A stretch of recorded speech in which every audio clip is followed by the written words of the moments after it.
Hello guys, അപ്പോൾ ഇന്ന് ഓഫീസിൽ നിന്ന് വന്നപ്പോൾ എനിക്ക് ഭയങ്കര വിശപ്പായിരുന്നു കേട്ടോ. അപ്പോൾ ഞാൻ വിചാരിച്ചു 2 ഉരുളക്കിഴങ്ങ് ഇരിക്കുന്നുണ്ട്, ഒരു ഫ്രഞ്ച് ഫ്രൈസ് ഉണ്ടാക്കിയാണെന്ന് വിചാരിച്ചു. ഫ്രഞ്ച് ഫ്രൈസിന് മാത്രം ഉള്ള ഉരുളക്കിഴങ്ങിൻ്റെ വലുപ്പമൊന്നും ഇല്ല, എന്നാൽ പോലും നമുക്ക് തൽക്കാലത്തേക്ക് ഒരു വിശപ്പ് അകറ്റാം, പിന്നെ ബാക്കിയുള്ളവർക്ക് ജസ്റ്റ് ടേസ്റ്റ് ചെയ്യാനും കൊടുക്കാൻ വിചാരിച്ചു. അങ്ങനെ ഞാൻ ഉണ്ടാക്കാനായിട്ട് കട്ട് ചെയ്യാൻ തുടങ്ങി കേട്ടോ. അപ്പോൾ കട്ട് ചെയ്യാൻ മീൻസ് നിങ്ങൾക്കറിയാലോ, ഫ്രഞ്ച് ഫ്രൈസിൻ്റെ ഷേപ്പും കാര്യങ്ങളൊക്കെ സ്ട്രിപ്പ് ഷേപ്പാണ് വേണ്ടത്. അപ്പം മുറിച്ച് വരുമ്പോൾ നമുക്ക് എങ്ങനെ പോയാലും ഒരു എൻഡിലുള്ള ആ ഒരു റൗണ്ട് ഭാഗം കിട്ടുമല്ലോ. പിന്നെ വെറുതെ വേസ്റ്റ് ആക്കേണ്ട വിചാരിച്ച് ഞാൻ അതും കൂടിയിട്ട് കട്ട് ചെയ്തിട്ട് ഇടുന്നുണ്ട് കേട്ടോ. അപ്പോൾ അവിടെ തൊട്ടടുത്ത് അമ്മ നിൽക്കുന്നുണ്ട്, അമ്മയോട് സംസാരിച്ചുകൊണ്ടിരിക്കുകയായിരുന്നു. അപ്പോൾ അമ്മയുടെ ഓരോ വിശേഷങ്ങളും കാര്യങ്ങളൊക്കെ ഒന്ന് പറഞ്ഞുകൊണ്ടിരിക്കുകയായിരുന്നു, ഓഫീസിലുണ്ടായ കാര്യങ്ങളും ഒക്കെ പറഞ്ഞുകൊണ്ടിരിക്കുകയായിരുന്നു. അപ്പോൾ ഫ്രഞ്ച് ഫ്രൈസിന് സാധാരണ ഞാൻ ആദ്യമായിട്ടാണ് ഉണ്ടാക്കി നോക്കുന്നത്, കഴിക്കാറുണ്ട് സ്ഥിരം, പക്ഷേ അതിനോട് വലിയ താല്പര്യമൊന്നും ഇല്ല. എന്നാൽ പോലും ഇന്നത്തെ വിശപ്പ് സഹിക്കാൻ പറ്റാഞ്ഞപ്പോൾ ഞാൻ നോക്കിയപ്പോൾ പെട്ടെന്ന് എനിക്ക് ഫ്രഞ്ച് ഫ്രൈസ് ഉണ്ടാക്കാനാണ് തോന്നിയത്. മുമ്പ് എപ്പോഴും വെജ് സൂപ്പ് ഉണ്ടാക്കാൻ വേണ്ടിയിട്ട് അച്ഛനെ കൊണ്ട് വാങ്ങിച്ച കോൺഫ്ലോറും വീട്ടിലുണ്ടായിരുന്നു. പിന്നീട് ഒരിക്കൽ ചിക്കൻ നൂഡിൽസ് വീട്ടിലുണ്ടാക്കാൻ കൊതിയായിട്ട് ടൊമാറ്റോ സോസ് വാങ്ങിച്ചിട്ടുണ്ടായിരുന്നു, അതും വീട്ടിലിരിക്കുന്നുണ്ടായിരുന്നു. അപ്പോൾ പിന്നെ കൂടുതലൊന്നും ചിന്തിക്കാൻ പോയില്ല, ഫ്രഞ്ച് ഫ്രൈസ് തന്നെ ഫിക്സ് ചെയ്തു. അങ്ങനെ ഫ്രഞ്ച് ഫ്രൈസിന് വേണ്ടിയിട്ടുള്ള പൊട്ടറ്റോസൊക്കെ ഓൾമോസ്റ്റ് അരിഞ്ഞ് തുടങ്ങിയിട്ടുണ്ട്.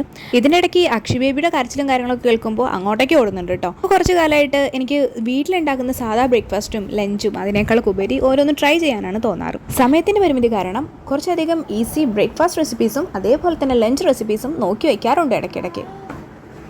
എനിക്ക് ഈ പൊട്ടറ്റോ അത്ര വലിയ ഇഷ്ടമൊന്നുമല്ല കേട്ടോ. ഈ സാമ്പാറിലൊക്കെ ഇട്ടിട്ടുണ്ടെങ്കിലും ബാക്കിയുള്ള വെജിറ്റബിൾസിനൊക്കെയുള്ള പ്രയോറിറ്റി പോലും ഞാൻ പൊട്ടറ്റോയ്ക്ക് കൊടുക്കാറില്ല. പക്ഷേ ചില റെസിപ്പീസ് ഉണ്ടല്ലോ, ഫോർ എക്സാമ്പിൾ നമ്മൾ ഈ ഉരുളക്കിഴങ്ങിൻ്റെ ഫ്രൈ അതൊക്കെ എനിക്ക് വലിയ കുഴപ്പമില്ല, അതിഷ്ടമാണ്. അതുതന്നെ ഡീപ്പ് ഫ്രൈ ആവരുത്, ചെറിയ രീതിയിലൊരു ഫ്രൈ, അല്ലാതെ അങ്ങ് കരിഞ്ഞ് മുരിഞ്ഞ് അതിഷ്ടമല്ല. അങ്ങനെ നമ്മൾ ഫ്രഞ്ച് ഫ്രൈസിന് വേണ്ടിയിട്ടുള്ള പൊട്ടറ്റോസ് ഏകദേശമൊക്കെ കണ്ടില്ലേ, കട്ട് ചെയ്ത് കഴിഞ്ഞിട്ടുണ്ട്. ഇതാണ് കേട്ടോ വലുപ്പം. ആ ഒരു സൈസും കാര്യങ്ങളൊക്കെ എങ്ങനെയാണ് ഞാൻ എടുത്തിട്ടുള്ളത് കണ്ടില്ലേ. ആ എൻഡിലുള്ള റൗണ്ട് പോലും ഞാൻ വെറുതെ വേസ്റ്റ് ആക്കിയിട്ടില്ല. ആക്ച്വലി വേണ്ട ഒരു സൈസും വലുപ്പം എന്ന് പറഞ്ഞിട്ടുണ്ടെങ്കിൽ ഇതാണ്, കണ്ടില്ലേ, ഇങ്ങനെ സ്ട്രിപ്പായിട്ടുള്ള ഈ ഒരു ഷേപ്പാണ് വേണ്ടത്. അപ്പോൾ നിങ്ങൾക്ക് ഒരു ഒതൻറ്റിക് ആയിട്ടുള്ള കുക്കിംഗ് ആണ് നിങ്ങൾ ഉദ്ദേശിക്കുന്നത് വെച്ചിട്ടുണ്ടെങ്കിൽ നിങ്ങൾക്ക് ആ സൈഡിലുള്ള റൗണ്ട് പാർട്ടും ഒക്കെ കളഞ്ഞിട്ട് നല്ല സ്ട്രിപ്പായിട്ടുള്ള പീസസ് മാത്രം എടുക്കാം. അപ്പോൾ അത് ഓൾമോസ്റ്റ് നമ്മൾ സെറ്റാക്കി ഒരു സൈഡിലാക്കി വെച്ചിട്ടുണ്ട്. ഇനി വേണ്ടത് നമുക്ക് കുറച്ച് തണുത്ത വെള്ളമാണ്. ഒന്നാമത് എനിക്ക് ഈ ഐസ് വാട്ടർ എന്ന് പറഞ്ഞിട്ടുള്ള മൈ ഫേവറേറ്റ് ഡ്രിങ്ക് ആണ് കേട്ടോ. എൻ്റെ ഏറ്റവും ഇഷ്ടമുള്ള ഡ്രിങ്ക് ഏതാണെന്ന് ചോദിച്ചിട്ടുണ്ടെങ്കിൽ my all time favourite is ice water. അതുകൊണ്ട് തന്നെ എല്ലാ ക്ലൈമറ്റിലായാലും മഴയായാലും വെയിലായാലും മഞ്ഞായാലും തണുപ്പായാലും ഐസ് വാട്ടർ ഇവിടെ ഫ്രിഡ്ജിൽ സ്റ്റോക്ക് ആയിരിക്കും. അപ്പോൾ ഈ ഐസ് വാട്ടറാണ് നമ്മൾ ആദ്യം തന്നെ എന്ത് ചെയ്യുന്നത്, ഫ്രഞ്ച് ഫ്രൈസിൽ പൊട്ടറ്റോസ് കഴുകാനായിട്ട് എടുക്കുന്നത്. അതിന് മുന്നേ പീൽ ചെയ്തതിന് ശേഷം നമ്മൾ കുറേ തവണ കഴുകുമല്ലോ. ഇത് എന്ന് പറഞ്ഞിട്ടുണ്ടെങ്കിൽ ഇതിനൊരു സ്റ്റെപ്പാണ് കേട്ടോ. തണുത്ത വെള്ളത്തിൽ ആദ്യം കഴുകുക. നമ്മുടെ ഫ്രഞ്ച് ഫ്രൈസ് നല്ല സ്റ്റിക്കി ആയിട്ട് നിൽക്കാൻ വേണ്ടിയുള്ള മെയിൻ സ്റ്റേജാണ് കേട്ടോ അത്. തണുത്ത വെള്ളത്തിൽ നന്നായിട്ട് കഴുകുക.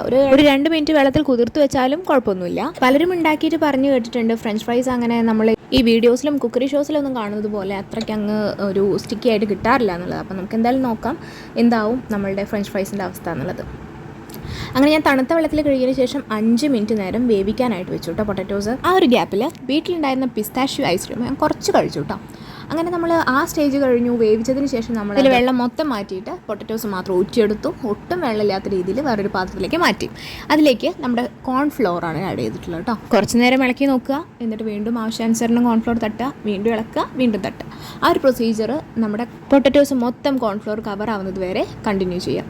ഇനിയിപ്പോൾ നമ്മളുടെ ഇടക്കലിൻ്റെ കുഴപ്പം കൊണ്ട് നമ്മുടെ ഫ്രഞ്ച് ഫ്രൈസ് കറക്റ്റായിട്ട് കിട്ടാതിരിക്കേണ്ടെന്ന് വിചാരിച്ചിട്ട് ഞാനൊരു പ്ലേറ്റും കൂടെ എടുത്തു കേട്ടോ. പ്ലേറ്റ് എടുത്തിട്ട് നല്ല രീതിയിൽ ഈ പാൻ കവർ ചെയ്യുക, നന്നായിട്ട് ഇളക്കുക. അപ്പോൾ അങ്ങനെ ഇളക്കുമ്പോൾ പറഞ്ഞിട്ടുണ്ടെങ്കിൽ എന്താ, എവിടെയും കവറിങ് അല്ലാതെ ഇരിക്കില്ല, എല്ലായിടത്തും കോൺഫ്ലവർ മിക്സ് ആയി കിട്ടും. അങ്ങനെ തിരിച്ചും മറിച്ചൊക്കെ മിക്സ് ആക്കി കഴിഞ്ഞതിന് ശേഷം ഞാൻ പാത്രത്തിൽ ഒക്കെ ഒന്ന് നോക്കിയിട്ടോ. എന്നിട്ട് ചെറിയ രീതിയിൽ പ്രൊഫഷണലിസം ഒക്കെ ഒന്ന് പരീക്ഷിച്ചിരുന്നു. വലിയ കാര്യമൊന്നുമില്ല, എന്നാലും ഒക്കെ ഒന്ന് ഒരാഗ്രഹം. അങ്ങനെ ആ ഷോ ഓഫും ഏകദേശം കഴിഞ്ഞതിന് ശേഷം ഞാൻ എന്ത് ചെയ്തു, പാത്രത്തിലേക്ക് ഒരു പ്ലേറ്റിലേക്ക് നമ്മൾ നേരത്തെ കമഴ്ത്തി വെച്ചിട്ട് ആണല്ലോ അത് മിക്സ് ചെയ്തിരുന്നത്, ആ പ്ലേറ്റിലേക്ക് തന്നെ തട്ടി കഴിഞ്ഞപ്പോൾ അത് എല്ലായിടത്തും കവറിങ് ആയി കിട്ടിയിട്ടുണ്ട് നമുക്ക്. വെന്തതുകൊണ്ട് തന്നെ പൊട്ടറ്റോയിൽ നിന്ന് അങ്ങനെ വേറിട്ട് കോൺഫ്ലോർ പോകുന്നില്ല. അതിനുശേഷം ഒരു പാൻ എടുക്കുക, നമ്മുടെ ഈ സെയിം പാൻ തന്നെ മതി. ഈ സെയിം പാൻ എടുക്കുക, നല്ല രീതിയിൽ വെളിച്ചെണ്ണ ഒഴിക്കുക, ഡീപ്പ് ഫ്രൈ അങ്ങോട്ട് ചെയ്യുക. നല്ല രീതിയിൽ തന്നെ തിളയ്ക്കണം കേട്ടോ. തിളച്ച എണ്ണയിലേക്കാണ് ഇത് ഇട്ട് കൊടുക്കേണ്ടത്. അങ്ങനെ ഇട്ട് കൊടുത്ത് നല്ല രീതിയിൽ ഇളക്കിയെടുത്തിട്ട് നമ്മളെ ഒരു ഗോൾഡൻ ഷെയ്ഡ് ഉണ്ടല്ലോ, ആ ഒരു ഷെയ്ഡ് വരെ നമ്മൾ നന്നായിട്ട് ഫ്രൈ ചെയ്യുക. അപ്പോൾ ഡീപ്പ് ഫ്രൈ ആണ്, മറക്കണ്ട. കുറച്ച് വെളിച്ചെണ്ണ പോരാ, നല്ല രീതിയിൽ കവറായിട്ട് തന്നെ കിടന്നോട്ടെ. അങ്ങനെ ഇതാണ് ഫ്രൈ ചെയ്തെടുത്ത ഒരു പരുവെന്ന് പറഞ്ഞിട്ടുണ്ടെങ്കിൽ. അപ്പോൾ നമ്മൾ നല്ല രീതിയിൽ തന്നെ ആ എണ്ണ മൊത്തത്തിൽ പൊട്ടറ്റോയിൽ നിന്ന് പോകുന്ന രീതിയിൽ തന്നെ നമ്മൾ കോരിയെടുക്കണം. അങ്ങനെ കോരിയെടുത്ത് കുറച്ച് നേരം ഈ അരിപ്പയിലൊക്കെ ഒന്ന് വെച്ച് കഴിഞ്ഞിട്ടുണ്ടെങ്കിൽ എണ്ണ മൊത്തത്തിൽ ഇറങ്ങി പോവും. അതിനുശേഷം നമ്മളെടുത്തു. തൊട്ടടുത്ത് തന്നെ ഒരു കുഞ്ഞി പ്ലേറ്റിൽ ഞാൻ സ്മൈലി ഷേപ്പിൽ കുറച്ച് സോസും കൂടി വെച്ചിട്ടുണ്ട് കേട്ടോ. അപ്പോൾ ഞാൻ ഇതിൽ ജസ്റ്റ് എടുത്ത് നോക്കുമ്പോൾ നല്ല രീതിയിൽ തന്നെ സ്റ്റിക്കായിട്ട് കിട്ടിയിട്ടുണ്ട്. ഇനി ഇതിലേക്ക് നിങ്ങളുടെ ആവശ്യാനുസരണം ഉപ്പോ മസാലകളോ എന്ത് വേണമെങ്കിലും ചേർത്തിട്ട് മിക്സ് ചെയ്തിട്ട് കഴിക്കാവുന്നതാണ്. ഈ ഈസി റെസിപ്പി നിങ്ങളും കൂടി ട്രൈ ചെയ്യുക, അഭിപ്രായങ്ങൾ പറയാം. Bye guys.